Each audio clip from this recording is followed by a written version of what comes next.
Election commission, Modi ji लोग बिहारियों को चूना लगाना चाहते हैं। हम कहना चाहते हैं मोदी जी, ये बिहार है, बिहार, यहां खैनी के साथ चूना रगड़ दिया जाता है।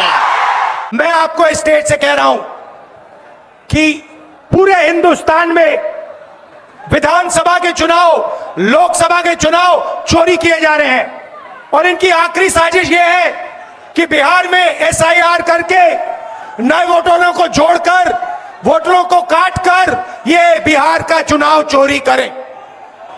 और मैं और हम सब स्टेट से आपको कहने आए हैं कि हम इन्हें ये चुनाव चोरी नहीं करने देंगे। कुछ मतदाताओं द्वारा दोहरे मतदान के आरोप लगाए गए, सबूत मांगने पर जवाब नहीं मिला।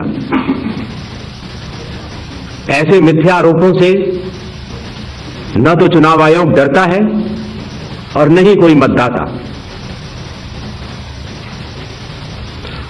जब चुनाव आयोग के कंधे पर बंदूक रखकर भारत के मतदाताओं को निशाना बनाकर राजनीति की जा रही हो, तो आज चुनाव आयोग सबको स्पष्ट करना चाहता है कि चुनाव आयोग निडरता के साथ सभी गरीब, अमीर, बुजुर्ग, महिला, युवा सहित सभी वर्गों और सभी धर्मों के मतदाताओं के साथ बिना किसी भेदभाव के चट्टान की तरह खड़ा था, खड़ा है और खड़ा रहेगा।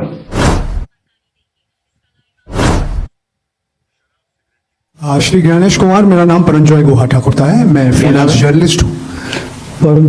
Paranjoy Guha Thakurta. Sir, few questions.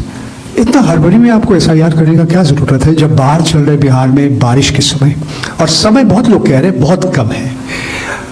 आपको सुप्रीम कोर्ट ने आदेश किया 14 तारीख के दिन, आपको मशीन रीडेबल जो 65 लाख लोग का नाम नहीं है तो आपको देना पड़ेगा, इससे पहले आपने क्यों नहीं दिया? आखिरी सवाल है कि महाराष्ट्र में जो 40 लाख नया वोटर आए हैं और लोग कह रहे हैं कि पहला बार महाराष्ट्र के इतिहास में, भारतवर्ष के इतिहास में वोटर ज्यादा और 18 साल उम्र के लोग कम, और 5 बजे के बाद बहुत लोग वोट दिया। तो ये सारी जवाब मुख्यमंत्री देवेंद्र फडणवीस दे रहे हैं, राजनीतिक दल का नेता दे रहे हैं। चुनाव आयोग अभी तक खामोश थे, क्यों? 279।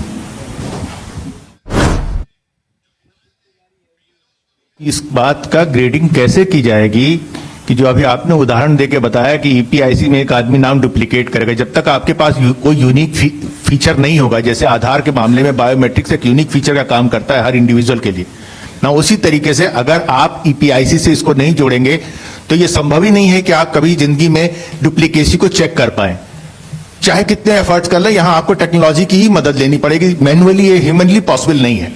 और इसी से जुड़ा हुआ सवाल ये भी है कि जब इस तरह की चीजें हमारे सामने आती है, यानी डुप्लीकेसी को चेक करने की, वही डुप्लीकेसी हमारे सामने जब वोटर लिस्ट में सामने आती है तो एक नया बखेड़ा खड़ा होता है। अब चुनाव आयोग के सामने सबसे इंपॉर्टेंट चीज यह है कि अगर किसी चीज की शिकायत की जा रही है तो क्या चुनाव आयोग सबसे पहले शिकायत की जांच करने पे जोर देगा या शिकायतकर्ता कौन है उसकी जो है वो कलई खोलने पे जोर देगा? ये एक ऐसी सवाल, एक कॉन्स्टिट्यूशनल इंस्टीट्यूशन पे इस तरह का दाग भी लगना अपने आप में शर्मनाक है। यानी अगर उससे आप हमें बचाइए, इस देश को तो बचाइए, इस डेमोक्रेसी को बचाइए, हम आपसे ये उम्मीद करते हैं। जीवित लोगों का नाम काट दिया गया, बताया गया कि मृत है। हम लोगों ने सुप्रीम कोर्ट में राघोपुर की जनता, जो विधानसभा से हम चुन करके आते हैं, कई लोगों को मृत्यु पा दिया गया है। जो लोग जीवित हैं उनको हम लोगों ने सुप्रीम कोर्ट भेजा, पेश किया कि इलेक्शन कमीशन कितनी बेईमानी कर रही है मोदी जी के इशारे पर। और राहुल जी ने भी उन सभी लोगों को बुला करके अपने घर पे 10 जनपद पर मृत लोगों को, जिन्होंने चुनाव आयोग के लोगों ने मृत घोषित किया था, उनके साथ राहुल जी ने चाय पीने का काम किया। इलेक्शन कमीशन ने मुझसे एफिडेविट मांगा और किसी से एफिडेविट नहीं मांगा। कुछ दिन पहले बीजेपी के लोग प्रेस कॉन्फ्रेंस करते हैं, उनसे कोई एफिडेविट नहीं मांगा, मुझसे एफिडेविट मांगा। कहते हैं कि आप एफिडेविट दो कि आपने जो हमें कहा, आपने जो डेटा रखा है वो सही है। उन्हीं का डेटा है, उन्हीं के आंकड़े हैं, मुझसे एफिडेविट मांग रहे हैं। हमने उनसे सीसीटीवी जो वीडियोग्राफी है वो मांगी, मना। सबसे पहले चुनाव आयोग मतदाताओं के नाम एक संदेश देना चाहता है। भारत के संविधान के अनुरूप भारत का हर नागरिक जो 18 वर्ष की आयु पूरी कर चुका हो उसे मतदाता अवश्य बनना चाहिए और मतदान भी अवश्य करना चाहिए। आप सभी जानते हैं कि कानून के अनुरूप हर राजनीतिक दल का जन्म चुनाव आयोग में रजिस्ट्रेशन से ही होता है। तो फिर चुनाव आयोग उन्हीं राजनीतिक दलों में भेदभाव कैसे कर सकता है? चुनाव आयोग के लिए न तो कोई विपक्ष है, न तो कोई पक्ष है, सब समकक्ष हैं। चाहे किसी भी राजनीतिक दल का कोई भी हो, चुनाव आयोग अपने संवैधानिक कर्तव्य से पीछे नहीं। आप उस विधानसभा क्षेत्र के निर्वाचक नहीं हैं, उस कॉन्स्टिट्यूएंसी के आप इलेक्टर नहीं हैं, और अगर आप अपनी शिकायत को आगे बढ़ाना चाहते हैं, एक विषय होता है शिकायत करना, एक होता है उसके ऊपर भ्रम फैलाना, और एक होता है उसके ऊपर चुनाव आयोग पर आरोप लगाना। तो ग्रेडेड रिस्पांस के तहत अगर आप उस क्षेत्र के निर्वाचक नहीं हैं तो आपके पास एकमात्र कानून में विकल्प है, और वो है रजिस्ट्रेशन ऑफ इलेक्टर रूल्स, रूल संख्या 20, sub clause 3, sub clause B, जो ये कहता है कि अगर आप निर्वाचक नहीं हैं उस विधानसभा क्षेत्र के, तो आप एक विटनेस के तौर पर अपनी शिकायत दर्ज करा सकते हैं, और इलेक्टोरल रजिस्ट्रेशन ऑफिसर को आपको एक ओथ देनी होगी, और वो ओथ जिस व्यक्ति के खिलाफ आपने शिकायत की है उसके सामने एडमिनिस्टर करानी होगी। ये कानून शायद इस सदन में बैठे सभी लोगों के जन्म के पूर्व का बना हुआ है और सबके लिए बराबरी तौर से लागू है। आशा है इन 5 सवालों को मैंने जवाब दे दिया। लोहिया जी, लालू जी हमेशा से कहते रहे हैं वोट का राज मतलब छोट का राज, और हमारे संविधान ने, बाबा साहब अंबेडकर ने सबको यह समान अधिकार दिया, एक ताकत दी, वो है वोट देने की ताकत देने का काम किया।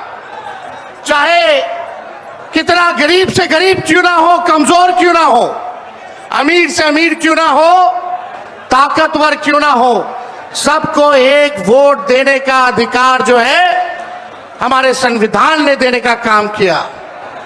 लेकिन भाजपा के लोग जो काम खुद से नहीं करते हैं, वो काम अब इलेक्शन कमीशन को आगे करके वो करवाने का काम कर रहे हैं, यानी आपसे आपका वोट देने का अधिकार छीन रहे हैं।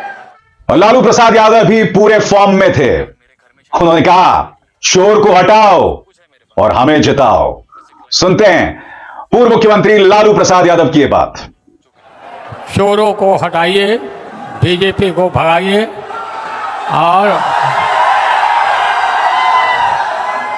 राष्ट्रीय जो एकता पार्टी है हम लोग का, उनको जिताइए। और इसमें किसी भी कीमत पर भाजपा को जो चोरी ही करता है उसको आने नहीं देना। सब लोग एक हो जाइए और एक होकर के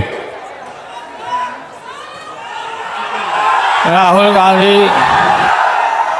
गांधी, तेजस्वी यादव सभी मिल करके एकजुट होकर खड़गे जी, सब लोग मिल के इसको उखाड़ के फेंकिए।